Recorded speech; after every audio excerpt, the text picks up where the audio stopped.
Abelardo de la Espriella humiliates Petro with a devastating sentence on live television. What happens when President Gustavo Petro interrupts a live interview with Abelardo de la Espriella?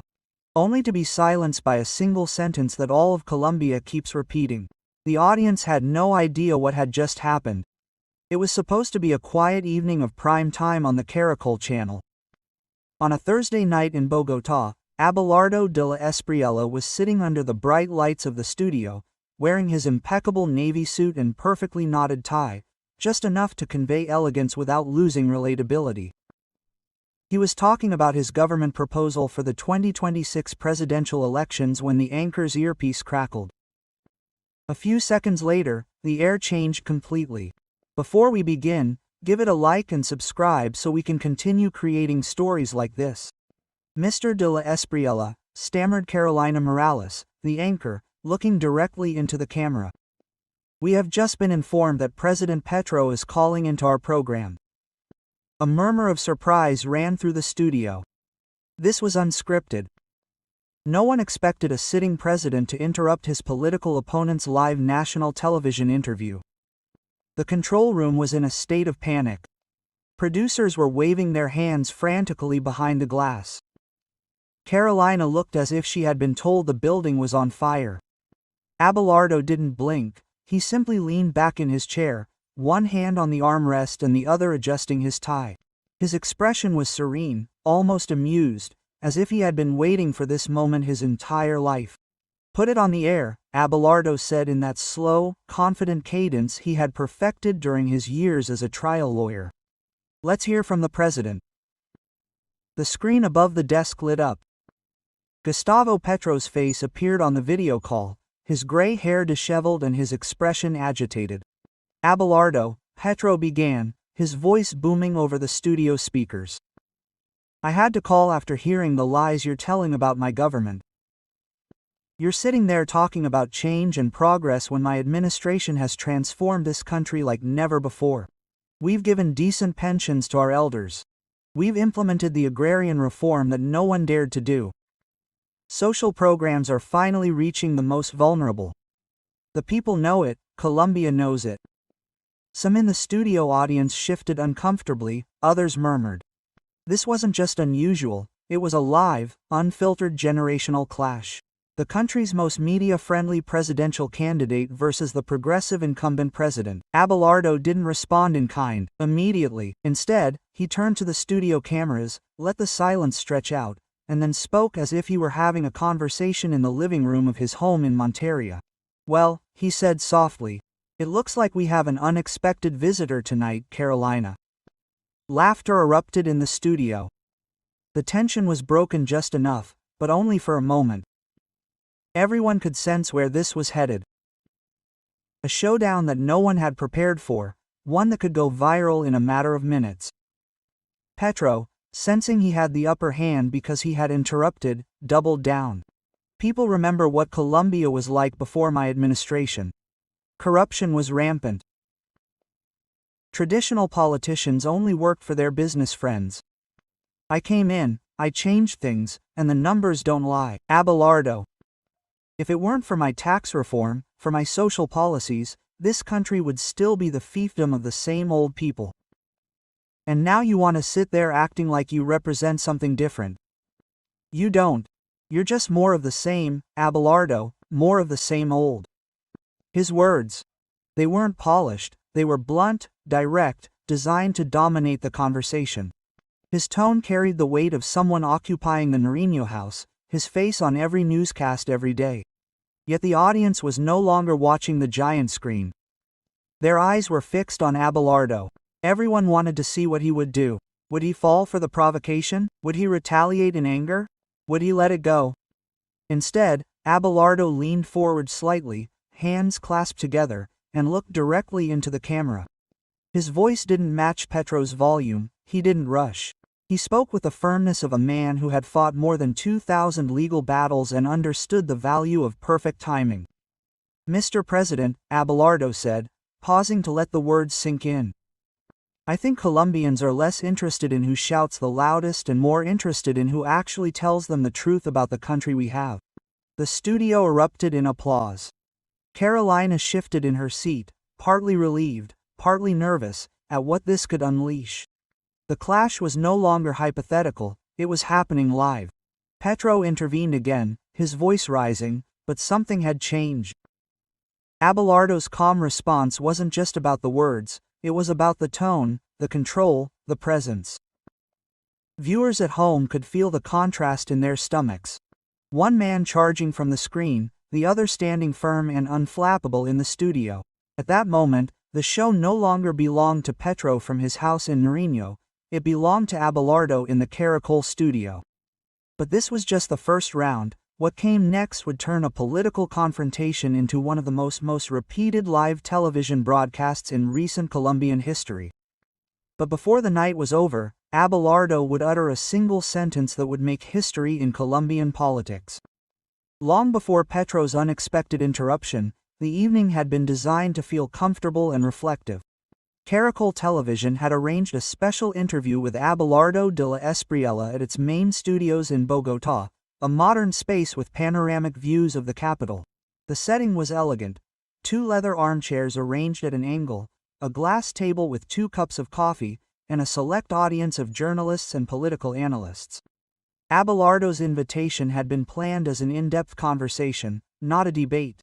The idea was to let him talk about his vision for Colombia, his proposals for the period 2026 to 2030, and what it would take for a country to remain united when everything else seemed polarized. The cameras panned around the studio, capturing the faces of businesspeople, academics, social leaders, and ordinary citizens. Some wore pins with the logo of Defenders of the Homeland. Others simply had their eyes closed, curious to hear what the Córdoba lawyer, who had won more than 2,000 court cases and was now aspiring to the presidency, would have to say. Carolina Morales, a seasoned journalist for RCN who now worked for Caracol, began the evening with direct but respectful questions.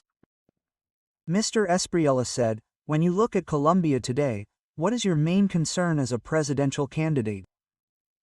Abelardo settled back in his chair. "I am concerned," he said slowly, "that we have begun to confuse good intentions with good results. We have a government that believes that announcing a policy on Twitter has already fulfilled its campaign promise. But governing is not about generating headlines or trending topics. It is about whether you actually improve the lives of the family that gave you their trust at the ballot box." The audience applauded softly. It was not the roar of a public square, but a measured, thoughtful applause, the kind that comes when a phrase rings true in real life. For almost 40 minutes, the conversation flowed at that calm pace. Abelardo spoke about citizen security, the importance of strengthening institutions, and the challenge of combating corruption from within the system. He did not mention Petro directly, but his words carried a shadow that everyone in the room recognized. A young woman in the audience, a professor at the Public University of Medellin, raised her hand. "How do you maintain hope in institutions when so many people no longer believe in politicians?" Abelardo smiled warmly. "That is an excellent question. Look, institutions have never been perfect in Colombia. They weren't when Gaitan dreamed of a better country. They weren't when Betancourt sought peace. And they won't be perfect when we arrive. But here's the key point. They only work if people like you remain vigilant. If teachers, doctors, farmers, business people. If good people keep demanding, keep holding their leaders accountable. That's the lifeblood of democracy. Without that, all you have is a spectacle on a stage." Several people in the audience nodded, some discreetly wiping away tears. The energy wasn't electric, but it was constant, like a fire that heats up slowly rather than bursting out all at once. Another Caldas businessman in the audience asked, "Dr. de la Espriella, what would be the first decree you would sign if you became president?" Abelardo thought for a moment. He would immediately create the National Anti-Corruption Commission with total autonomy from the executive. Because we can no longer pretend that corruption is a problem for other governments when we know that it is a cancer that is killing Colombians' trust in their institutions. Quote. The applause was louder this time. Some even stood up briefly. Carolina continued. You mentioned that you currently live in Italy with your family. How are you going to govern a country from the experience of someone who knows other realities? That is precisely why, Abelardo replied, when you live abroad you understand what other countries have done well and what Colombia can learn. My wife Ana Lucia and my 4 children, Lucia, Salvador, Filippo and Francesca, have taught me that a homeland can be loved from anywhere in the world, but it is built by being present. That is why I have returned for this campaign, and that is why, if Colombians give me their trust, I will govern from Bogotá, from the regions, from wherever it is necessary to be. The response generated another warm round of applause. It was in that moment Carolina received the first alert in her earpiece. The president is following the interview, his producer whispered to him. No one thought much of it at first. After all, presidents always monitored the media. But then another, more urgent note came in. Petro wants to respond live. Carolina exchanged a nervous glance with her producer. Responding how? With a statement, with a tweet, with a press conference. By the time they moved on to another question about economic policy, it was clear that this was not going to be a normal night.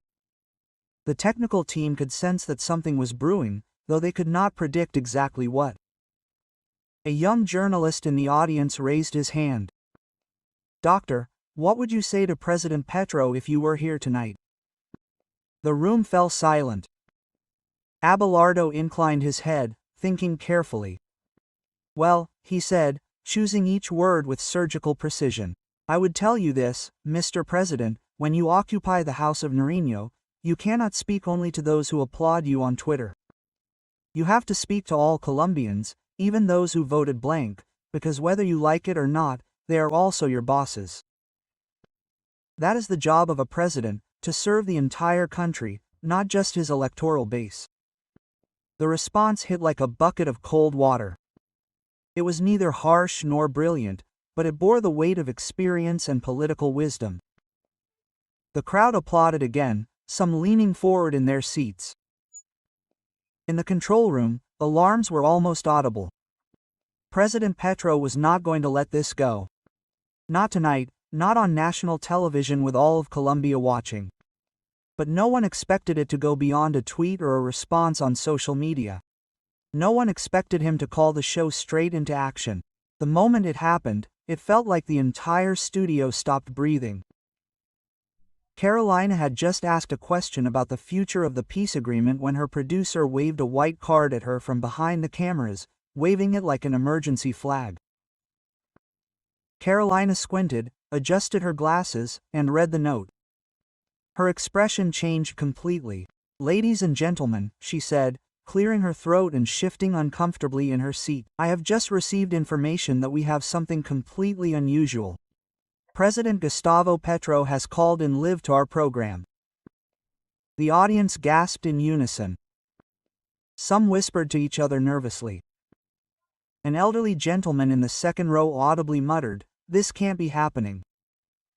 Abelardo, still sitting in complete comfort, crossed his legs and rested his elbow on the arm of his chair. He seemed more amused than surprised, as if he had been waiting for something like this his entire political career.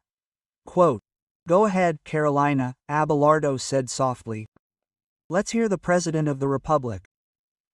And at that moment, Petro's voice burst through the studio speakers. At first there was no video, only audio, harsh and direct, the kind of sound you hear on an emergency phone call. Quote, "Abelardo," Petro barked, "I had to do this. I couldn't remain silent while you spoke on national television without telling the truth about my government. You let this country be ruled by mafias for decades when you served as a lawyer for the powerful. My government came to change that. We have fought corruption like no government before us." The audience shifted uncomfortably. Some booed softly, others laughed nervously. The technical staff moved frantically. The cameramen murmured instructions into their headsets. In seconds, however, Petro's face appeared on the studio's giant screen. These weren't professional lights or a staged montage. It was Petro in real time from his presidential office, his shirt wrinkled and his expression intense. Quote, "You represent everything that is wrong with this country, Abelardo," Petro said, his voice echoing throughout the studio. The white-collar lawyers who defended the corrupt while the people suffered now want to run for president to restore privileges to their business friends. But Colombia has already woken up. The people know who fights for those at the bottom and who defends those at the top. Abelardo waited. He didn't speak immediately, he simply folded his hands in his lap and watched the screen as if studying the most important case of his legal career. The audience held their breath. Carolina tried to regain some control of the program. Quote, "Mr. President," she said with extreme caution, "we appreciate you speaking with us, although this wasn't scheduled," but Petro interrupted her immediately. "Of course it wasn't scheduled because the traditional media never wants me on their airwaves, they never invite me to debate head-on, but the people watching at home, the workers, the peasants, they do want to hear from me.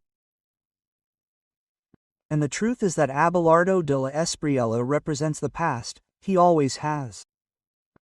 The media gives him a platform because they know he won't touch their interests, he won't question their privileges." Some in the audience shouted back. A woman in the front row exclaimed, "Respect the space," another shout, "This is not a rally." The clash of voices only increased the electric tension in the air. Finally, Abelardo leaned forward, resting both elbows on his knees. His tone was calm, almost paternal. "Well," he said softly, "I guess we're making history on Colombian television tonight."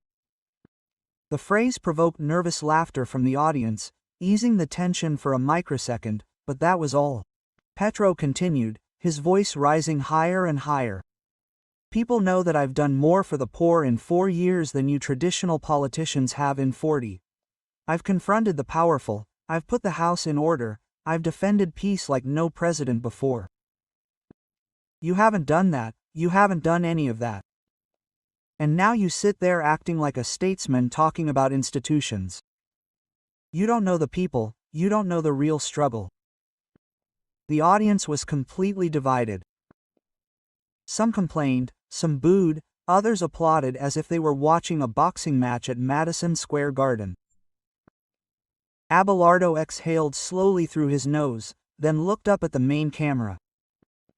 "Mr. President," he said in a calm but firm voice, "the people at home can see what's happening here. You're shouting from the Nariño house. You're repeating yourself. And I think what Colombians want tonight is clarity. Not political noise." That single sentence completely changed the air in the studio. You could see it in the faces of the people. A man in the third row leaned forward and whispered to his companion, "He's got you on the ropes." Petro Tipo's image was on the screen for a second, as if the comment had hit him harder than expected, but he immediately recovered. "Clarity. The only clarity is this, Abelardo. Without a progressive government like mine, Colombia will regress. With politicians like you, Colombia will lose. That's it. That's the reality you don't want to accept." The words hung in the thick air of the studio. Abelardo remained completely still, watching. The silence stretched out uncomfortably. Every single person in that studio could feel it. 2 visions of the country, 2 generations, 2 completely different ways of understanding power, clashing in a way that no one had written in any script.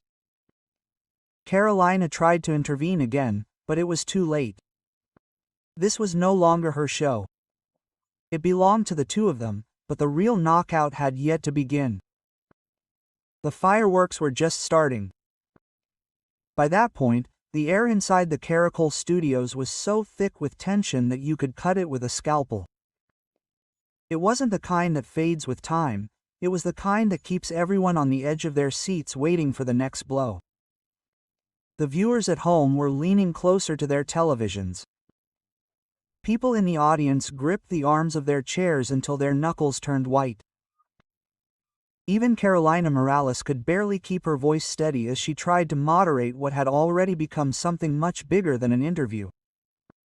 But Petro had no intention of stopping. Abelardo said, pointing his finger at the camera as if he were sitting across from him in Marino's house. You are part of this country's problem. Look at the cases you defended. Look at the clients you represented. Look at the companies you advised. I came and confronted the real corrupt people. The energy rates that robbed the people, the inflated contracts that plundered the treasury, the tax breaks that only benefited the wealthy. That's what changed in Colombia. You gave them legal advice. I give them a head-on fight. The audience visibly stirred. Some booed louder, others applauded sporadically, but no one, absolutely no one, took their eyes off the duel unfolding before their eyes. Abelardo leaned back with his hands forming a triangle in front of him, his fingers interlaced with mathematical precision. He did not raise his voice, did not seem irritated. If anything, he looked like a seasoned lawyer who had heard these arguments in hundreds of courtrooms and knew every legal ruling by heart. Well, Mr. President, he said with that calm he had honed in the toughest courts in the country. I think Colombians will recall that when you took office, the country had functioning institutions, a stable economy, and respected international agreements. So yes, we have worked hard within the legal system to make that system fairer.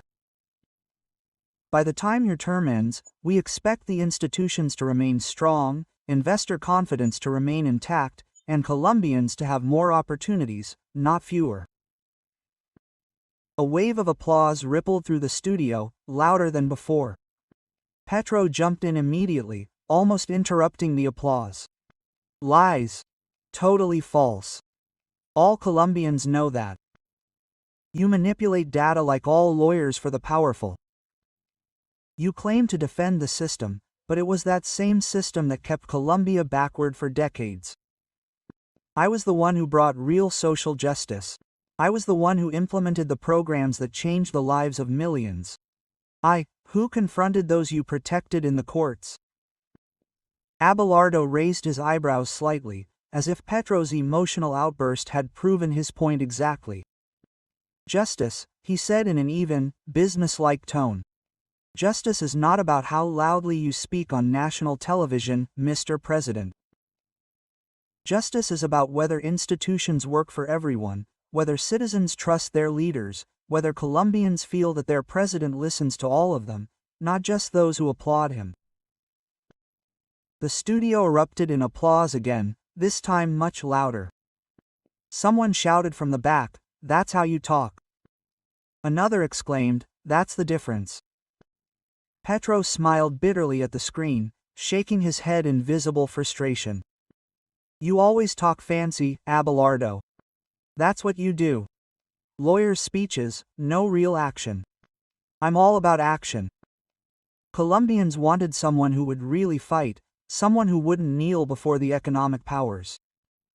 That's why I won the election and you're just starting your campaign. That's why I'm at the Nariño house and you're sitting there begging for an opportunity. The sentence landed like a hammer blow and the entire audience tensed. Petro was using the mere fact of his presidency as his ultimate trump card. The power play didn't go unnoticed by anyone. Abelardo, however, didn't even blink. Instead, he leaned forward just enough to close the psychological distance between himself and the camera. You're right, Mr. President, he said with an almost imperceptible smile. You won an election.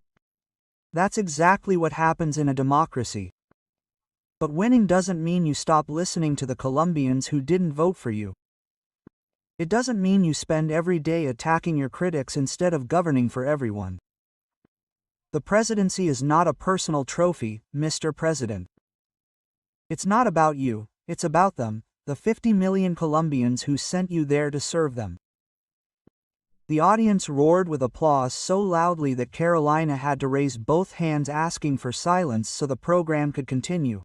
The contrast between the two men was crystal clear. Petro, fiery and combative, filling the air with volume and passion. Abelardo, surgical, cutting through every argument like a laser scalpel. Petro growled back, his voice now clearly irritated. "You don't understand me, Abelardo. The people love me because I fight. I fight against the media that misinforms. I fight against the opposition that obstructs. I fight against the businessmen who exploit. Against those who have always ruled this country. You bowed to them your entire professional life. You gave them legal tools to maintain their privileges. The people know that. That's why when 2026 comes around, they're going to choose continuity of change, not a return to the past."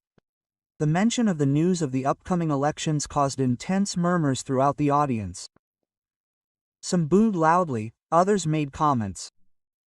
A few Petro supporters applauded from their homes. The atmosphere now resembled a soccer final rather than a political interview.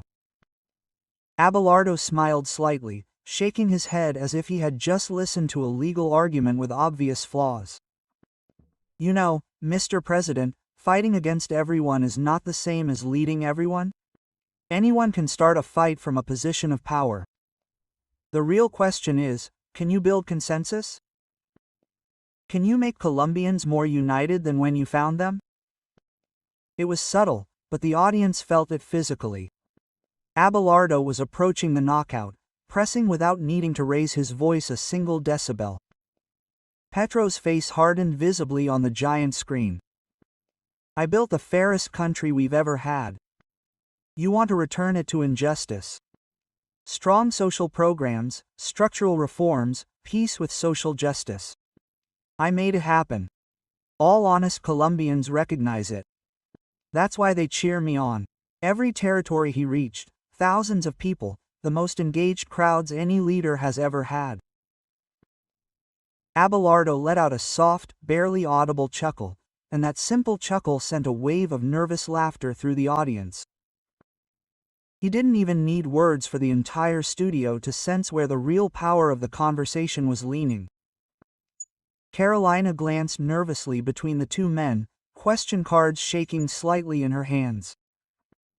This was no longer a journalistic interview, this was a live, unscripted, historic showdown, and all of Colombia was watching.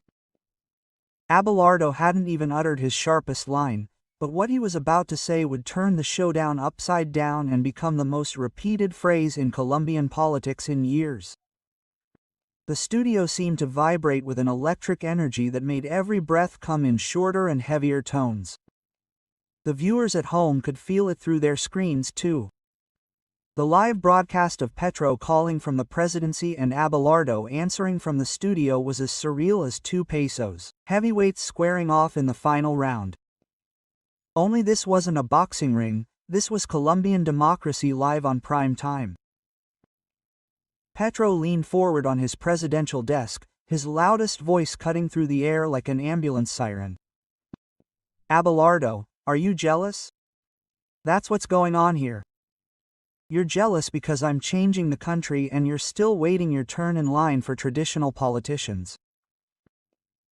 I implemented the fairest pension reform in history, the tax reform that finally made those who have the most pay, the social programs that reached every neighborhood with you and yours, nothing more than the same old business as usual, the country of the elites." His words weren't measured, they were bursts of machine gun fire, fired as fast as they came to mind. The camera zoomed in on his face, clearly agitated and sweaty. The audience was completely divided. A tight group of boos clashed with some scattered applause. Others simply watched the spectacle in disbelief, the political drama unfolding before his eyes. Abelardo let it all unfold completely.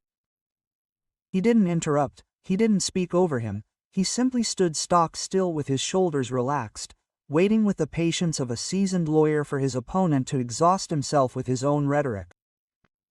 When Petro finally paused for breath, Abelardo straightened his posture, adjusted his tie, and spoke in a voice so calm it cut through the air louder than any shout.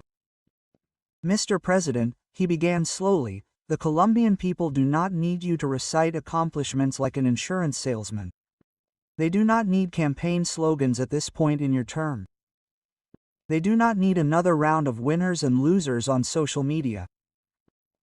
What Colombians need is calm leadership. And leadership is not about making yourself the hero of every story you tell. It's about making sure the story is about them, about Colombian families. The audience erupted into the loudest applause of the night. Several stood up, applauding with both hands raised. Petro shook his head vigorously at the screen, his lips twisted in a grimace that seemed more like irritation than a smile. Please, speak like a private university professor. Colombians don't want academic speeches, they want real transformations, and I gave them that. Look at the social investment figures, Abelardo. Look at the reduction in poverty. Look at the strengthening of peace. You are a successful lawyer defending businessmen and now you want to pose as a popular leader. That's not how it works. People know who fought for them and who made money defending the usual suspects. Abelardo leaned forward slightly, resting both hands on his knees, his gaze fixed and direct like a sniper aiming at the perfect target. His voice was soft, but each word was calculated with millimeter precision. You know, Mr. President, this job isn't just about who can gather the most enthusiastic crowd or boast the highest numbers at a press conference. Numbers go up and down with economic cycles. Crowds cheer one day and criticize the next. What people never forget is whether you respected them, whether you told them the truth even when it was uncomfortable, whether you treated them as thoughtful citizens and not just sycophants. The audience cheered again, this time with an intensity that shook the studio floor.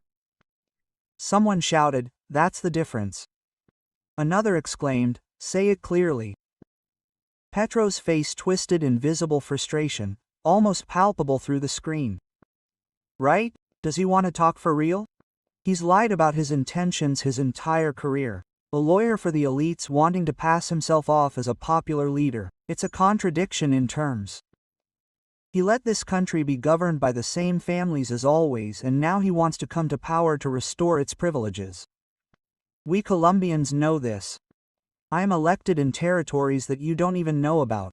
Abelardo let out a slight smile, not mocking, but understanding. He didn't deny it, he didn't get defensive. Instead, he tilted his head as if he were analyzing a complex piece of legal evidence. You know, Mr. President, I've spent years building my professional career outside of Colombia, creating companies, learning about other development models, and yet universities, unions, and social organizations from all over the country invite me to share ideas. I may not gather crowds in public squares like you do, but I achieve something different. I can look at Colombians in the eyes and know that when my term ends, if you give me that opportunity, your lives will be more prosperous and more peaceful than when I arrived. That matters more to me than any applause or trending topic. The audience roared with the loudest ovation of the entire night up to that point. Petro's eyes narrowed dangerously on the screen. Prosperous. He calls the Colombia that you left us prosperous. He calls a country where young people had no future and peasants had no land peaceful.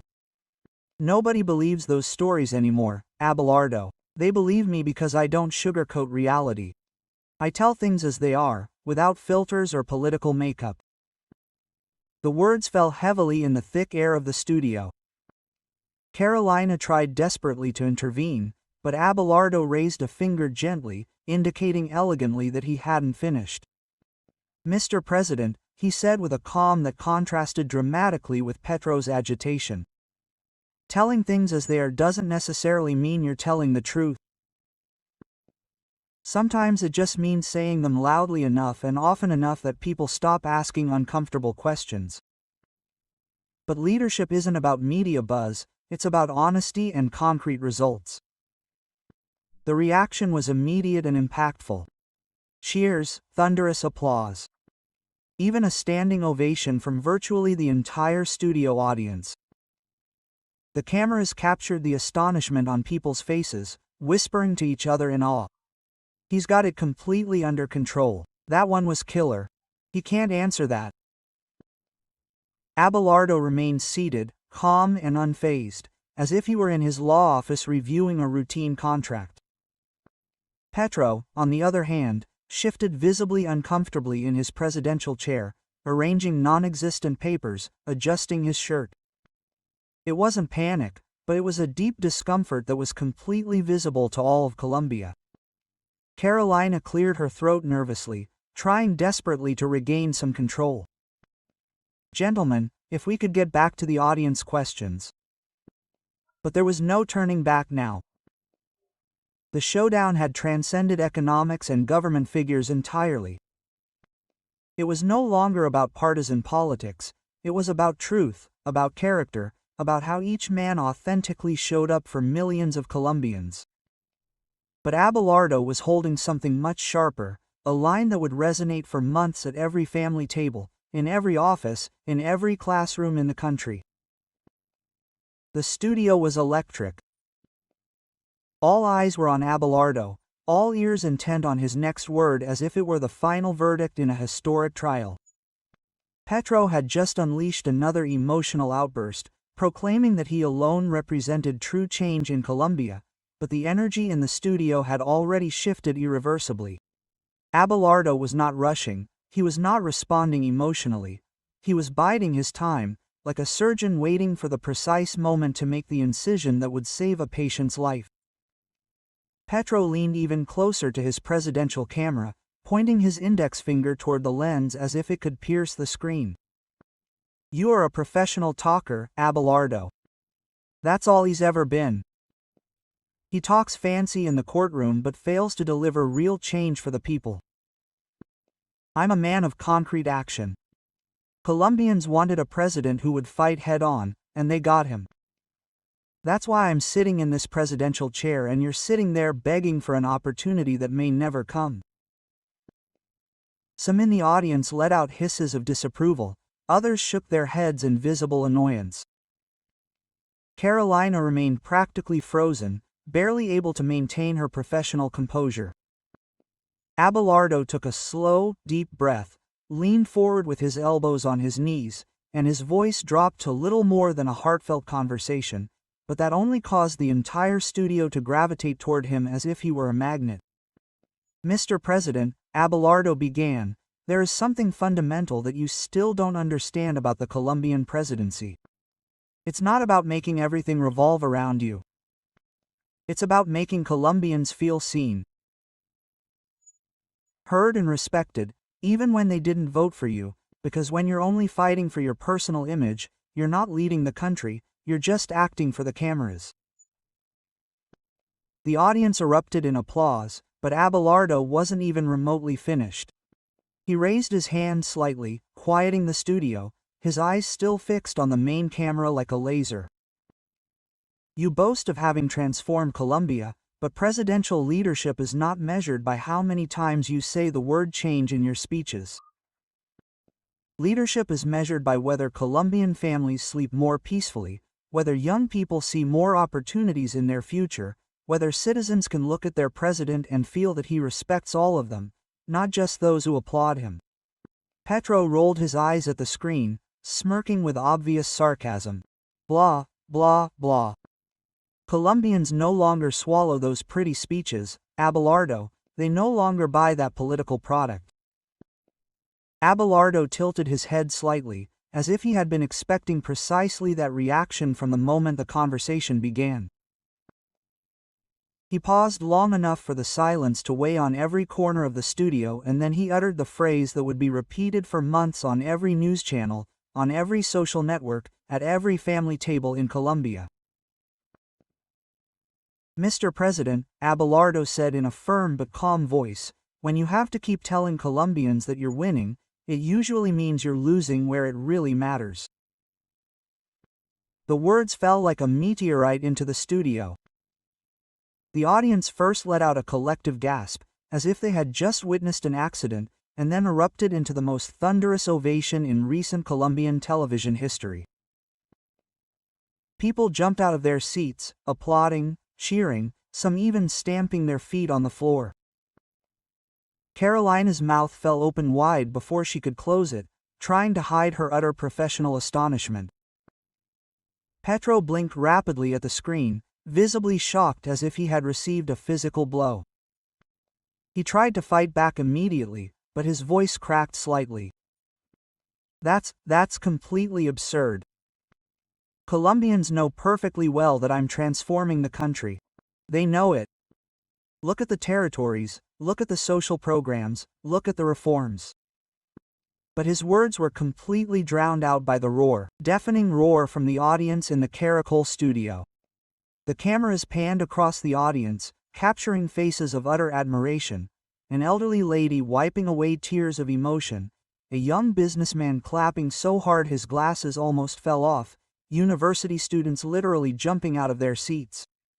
Abelardo didn't gloat in the moment, he didn't smile triumphantly, he simply sat back in his chair with the serenity of someone who had just presented the definitive evidence in the most important case of his career. When the applause finally died down after almost a full minute, Abelardo added softly, almost as an additional reflective thought. Colombia doesn't need a political actor, Mr. President. Colombia needs a statesman. The studio exploded again. Carolina could barely maintain a modicum of order in the program. Petro's face reddened visibly, his jaw clenched like a vice, he struggled desperately to speak above the deafening noise. This is media manipulation, rigged television. It's a setup, he shouted, but his words no longer carried the same weight, nor the same authority. The audience had already chosen their winner in a resounding and definitive manner. The producers looked at each other in complete astonishment. They knew with absolute certainty that they had pure Colombian television history in their hands. Twitter had already completely caught fire. Clips of Abelardo's phrase were spreading at lightning speed across all social networks. People were writing frantically, "When you have to keep telling Colombians that you're winning." It was a perfect phrase for headlines, but more importantly, it was a phrase that conveyed a truth that millions of Colombians could feel in their guts. Abelardo turned his attention to Carolina, his face as calm and professional as it had been at the beginning of the interview. "Carolina," he said elegantly, "I think we can get back to the questions. People tuned in tonight to talk about the future of Colombia." It was the ultimate coup de grace.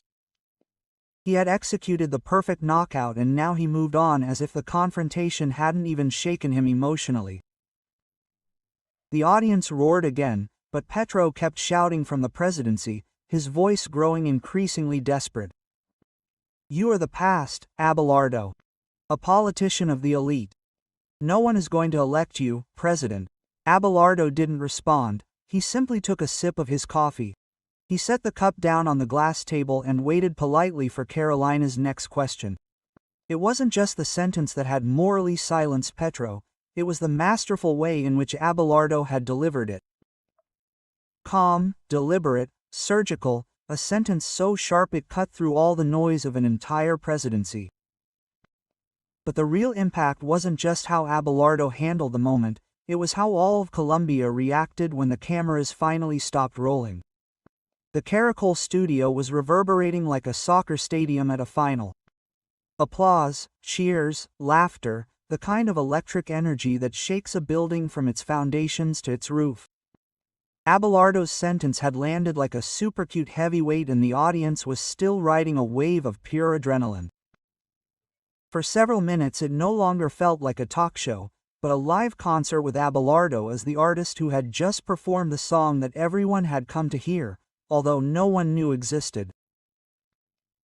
Petro, however, was not about to give up the spotlight so easily. His face completely filled the giant screen, visibly upset and sweaty. He pointed to the presidential chamber once more, his voice rising above the noise as he desperately tried to regain narrative control. "Don't be fooled, Colombians. This is the worst of manipulated television. You applaud because the traditional media tells you to applaud, they tell you to cheer for him, they tell you to criticize me. But out there, in the real Colombia, in the working class neighborhoods, on the sidewalks, peasant women, people know I'm right. They know I kept my promises, the greatest transformations, the most effective social programs, the fairest country we've ever had. The audience booed him massively, drowning out his voice completely. Some laughed openly, others shouted back comments. One man stood up and shouted, "He's already shown us who's boss here," which unleashed a new explosion of applause and whistles of approval from half the room. Carolina seemed to want to disappear under her desk. She nervously rearranged her question cards, cleared her throat several times, and tried to intervene professionally. "Mr. President, President Petro, we greatly appreciate your participation, but perhaps we could return to the program's original format." Quote. Petro cut her off immediately, his voice now clearly irritated and out of control. "No, Carolina, do not try to silence me now. That is exactly what the hegemonic media does. They silence me, they silence the voice of the people, but not tonight. I am the constitutional president of Colombia. No one silences me." Abelardo leaned back again, his face serene, even slightly compassionate, like a clinical psychologist observing a patient in emotional crisis. He did not say a single word. He did not need to. His own silence had become an integral part of his masterful counterattack. The cameras briefly panned to the studio audience.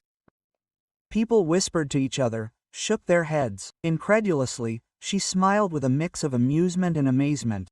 It felt absolutely historic. Two Colombian political leaders clashing on national television in real time, with no script, no filters, no safety net. Finally, Carolina turned back to Abelardo, desperate to get the show back on track in some way. "Dr. de la Espriella, let's continue with the next question from the audience present." Abelardo smiled his most elegant smile and nodded politely. "Of course, Carolina. Let's hear from the Colombians who took the time to join us tonight." The audience applauded again, clearly eager to move forward with the original program, but Petro wasn't ready to let go of the microphone. "You're not going to get away with that cheap phrase, Abelardo." He blew it up from the presidency. It wasn't a cheap shot, totally disloyal. Colombians see it clearly, they know perfectly well that I'm transforming the country.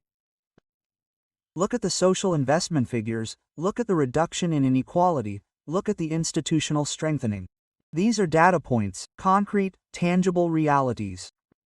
No one has seen transformations like mine in recent history. The desperation in his obsessive repetition did not go unnoticed by anyone in the studio or by the viewers at home. A young journalist in the audience timidly raised her hand trying to ask the next question, but Petro continued his presidential monologue. "The difference between you and me, Abelardo, is that you talk about the future from the lawyers' lounges and I build the present from the House of Nariño. That is the difference that Colombians understand perfectly." Abelardo simply took another sip of his coffee, glanced discreetly at his watch and waited with the patience of someone accustomed to judges letting the opposing side speak until they were completely exhausted. The contrast was devastating. One man shouting from a position of power, another calmly waiting his turn to rule. Abelardo's sentence had already done its job. He did not need to add another word. All of Colombia had seen what it needed to see. When the program finally ended 40 minutes later, social media was already had turned the moment into the most viral political event of the year. "When you have to say" became a national trending topic in less than an hour. Memes flooded Instagram and TikTok, political analyses filled YouTube. Colombian families discussed the phrase at their dinner tables. Teachers used it as an example in their communications classes. Abelardo de la Espriella had already achieved something that very few politicians achieve in their entire careers, creating a moment that transcends partisan politics and becomes a cultural lesson in leadership, composure, and the power of the truth well spoken. The phrase would resonate for months not just as a political victory, but as a reminder that in a democracy, calm can sometimes prevail over storm, and precision can prevail over volume. Colombia had witnessed firsthand the birth of a phrase that would define a political era, and Abelardo de la Espriella had demonstrated that the country's future president could be someone who leads with his mind, not just his emotions. What do you think about this calm leadership style versus leadership style? Emotional? Do you think Colombia needs more politicians who stay calm under pressure? Leave us your comment and tell us what you think is the most powerful phrase you've heard in Colombian politics. And that brings this story to an end. I want to thank you from the bottom of my heart for joining me this far, for dedicating your time and attention to this content. Every like, every comment, and every subscription mean a lot to me and are the driving force that drives me to keep creating. If you enjoyed this video, don't forget to like it, subscribe if you haven't already, and activate the bell so you don't miss any new content. Your support is invaluable. Before I say goodbye, I want to remind you that behind every video there are hours of work, passion, and dedication. So if you like this content, share it with someone else and help me reach more people. Thanks again for being here, for being part of this community. See you in the next video.